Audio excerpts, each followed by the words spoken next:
Hey, little monster, I got my eyes on you. Yeah, hey there. It's Steve Jaguar here. This is another BeerNative beer review. Let's go.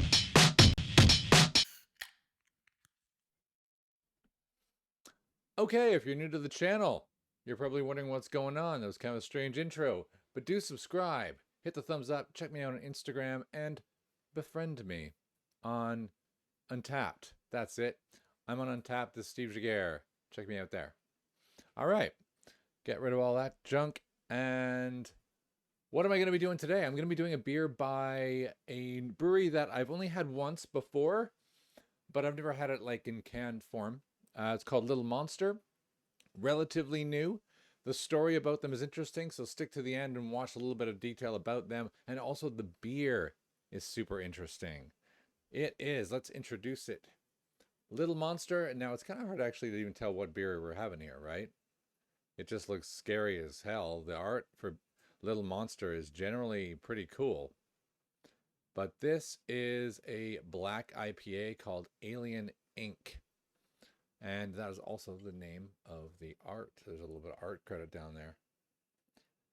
Who did the illustration? So it is a black IPA or Cascadian Dark Ale, depending on what you're crediting it as. The whole idea of black IPAs is kind of weird, right? Is it a style? Is it not a style? Who knows? This particular one, I think it says on the label, has Amarillo Cryo, Citra and Simcoe, black IPA or black ale, whatever you want to call it. It's generally trying to produce a really hoppy dark beer, which is kind of hard, right? Because you're either malt forward or hop forward or whatever you want to try and do. And so being able to creatively make that happen can be a challenge. I've had a few that I've never had one that really blew my mind, let's say. So the little monsters that I have had, and I'll show you one of them, I think, have impressed me. So let's see if they've cracked it. All right. Now, all on the lines of cracking, let's break this open. We're going to expect something deep and dark in color. Oh, I got a new glass too. Somebody gifted me a teak glass because I didn't have one. They bought it from Beerhawk. Beerhawk's all right. The glass is nice though. Just came out of the wash, so there's a little bit of water in it. I don't think that's going to change my opinion though. Ooh. So at a glance, shoom, look at that. That's got a nice kind of frosty, roasty head on it, doesn't it? Almost looks like a stout. So the black IPAs I'd had in the past, they're kind of brown, maybe like a little watered down Coca-Cola. Like it was like they held back on the malt. But look at this thing of beauty right here. They held back on the malt maybe because they went, ooh, I don't know about what I'm gonna do about the hop and how am I gonna overcome all that. But that is deep. Like check that out. All right, let's give it a little woof and see if we get anything. So the Amarillo is the real exciting one there, Amarillo Cryo, because that's got all sorts. That's like apricot and earthy, and it's cryo, so it's gonna be like super intense, super high alpha acid, super high myrcene. So we're gonna get like I already covered earthy notes, and it makes things a little bit more punchy. I think is actually a pretty good choice for a black IPA. So close my eyes, and I don't know it's malty. Let's just get my beak right in there. Yeah, it is interesting. So on the nose, you usually get a malt, and I can. It does have this sort of strong, stouty feel, a little bit of roast in there. No, not coffee necessarily, but kind of earthy. But it's certainly doing a good job of hiding the hops on the nose, and that's kind of where the hops shine, right? Like they slide across the palate, but then they erupt into your sinuses, and that's what really is some of the beauty of really good IPAs. So it's an interesting and unique smell, let's say, and I'm not getting like very faint citrus. So let's try it.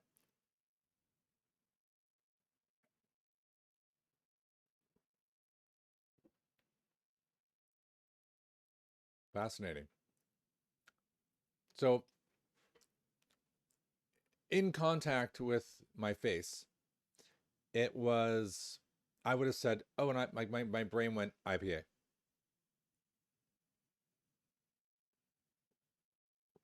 Then as it exited, it said stout. I wouldn't even say stout IPA. One more sip.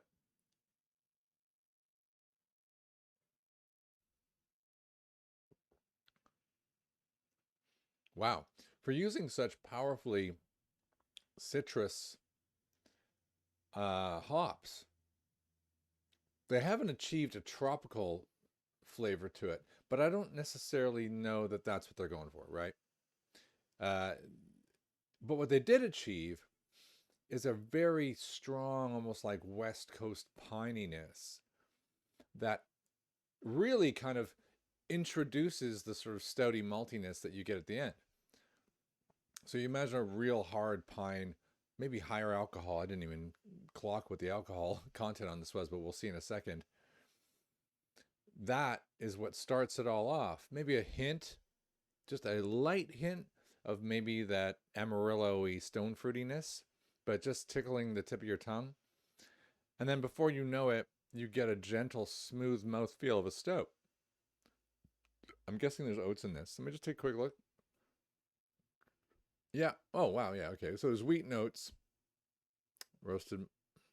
Roasty? No, roasty. Doesn't say. But there we go. All right. As kind of expected. Wow. All right. That's pretty unique, actually. That's going to get unique points. As a flavor, I like it. I was just looking at it. I could have checked the alcohol content, and I did not. 6.2. Yeah, that's about right. That seems really good. Okay, this is pretty special. This is definitely better than the previous black IPAs I'd had. I think the mouthfeel lends itself to convincing you that it's... If someone just told you it was a stout and not it was a black IPA, you'd go, sure. It's just a very odd, long bitter to the stout, which is being brought in by the hop variety that's in it. It's good. It's really good. I'm probably going to throw an 8, maybe 8.5 at it.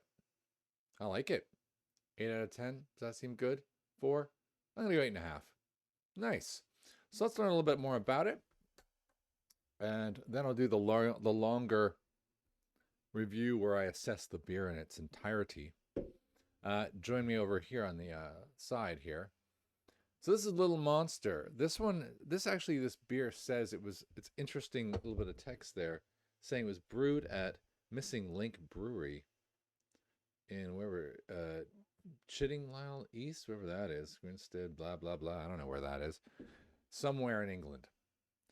And you can see they've got the Little Monster. I really like the logo. Like, that's very lending itself to, I kind of want the glass and the t-shirt. But you can see these are the ones they've got at the moment.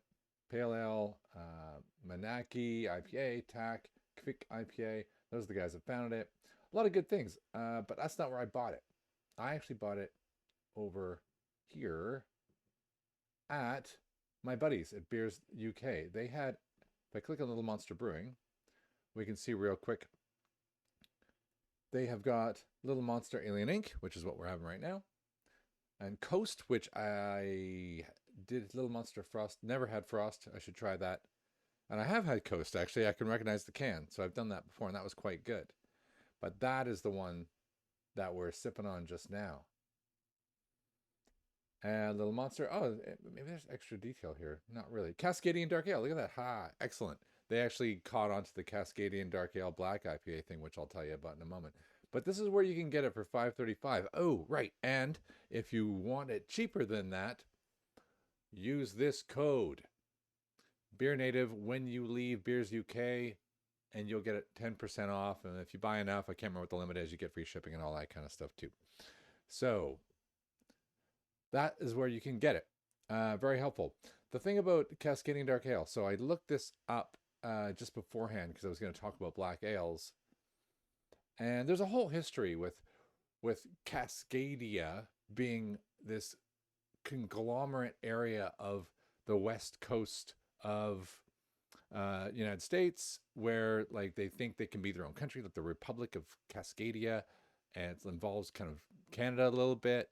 Just go check it out. If you just search on the Republic of Cascadia, which I've highlighted here, you'll like go, oh, okay. I guess they think their thing. It's like it's so strange. It's the geographical. It's like when if Quebec wants to be their own country or something, or but it's very weird, and it's associated. This dark ale is associated with them, but because of the West Coast, which I only just clicked in, the West Coast strong hop variety that are used in this dark ale, it has this West Coast sort of style bitterness that's overflowing, I would say, on the dark beer. I think these guys have gone very stouty in the black ale. They haven't cut corners on the malt. It's pretty cool.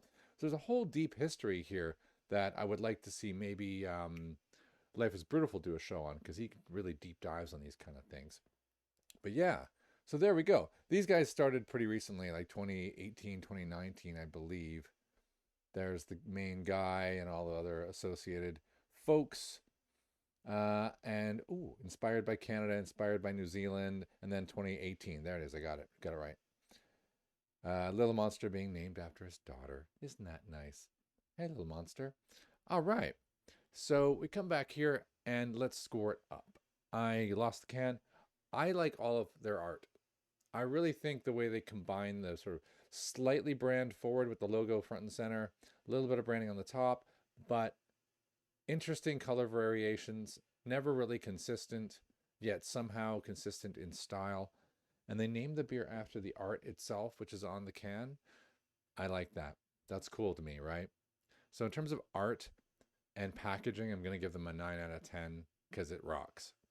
They even do the I like this. I like stupid attention to detail. This is a mostly black can, and they've got the black top can as well. So that's just stupid stuff like that makes me want to buy that beer, right? It works. It sells more beer. So that's a 9 on that. They had 8.5 already on flavor. That's pretty cool.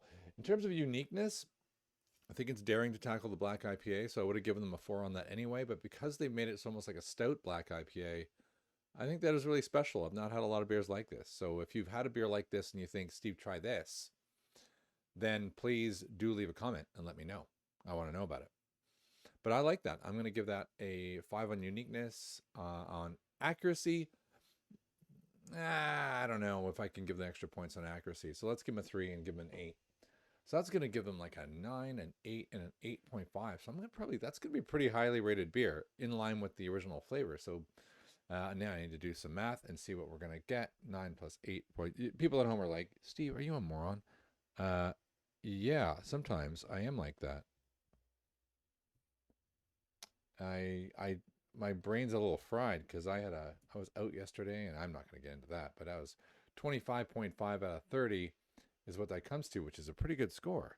So when I hit Untappd, if I'm honest about it, I'm going to be giving them a, wait for it, 4.25. Nice. That even works for the old system when I couldn't do it in tenths.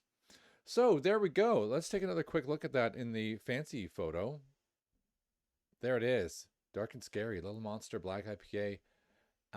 Wonderful.